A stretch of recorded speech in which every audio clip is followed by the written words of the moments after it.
এই যে অসংখ্য মানুষ ফেলে আমি চলে আসি তোমার কাছে, অজস্র পথ রেখে চলে আসি তোমার পথে।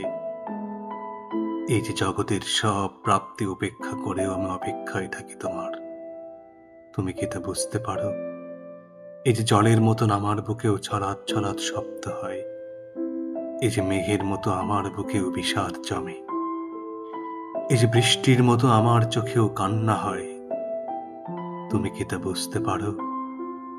এই যে অগণন ঠিকানা রেখেও আমি চিঠি লিখে যাই তোমার ঠিকানায়, অগন্তি আনন্দ ফেলেও আমি দুঃখ পেতে যাই তোমার কাছে। এই যে অসীম আকাশ ফেলেও আমি বন্দী হতে চাই তোমার খাঁচায়। তুমি কি তা বুঝতে পারো? জানি পারো না, তাতে দুঃখ নেই আমার, কারণ ভালোবাসা কিংবা দুঃখ তো জানেই এ সিঁড়িতে পথ নেই নামার।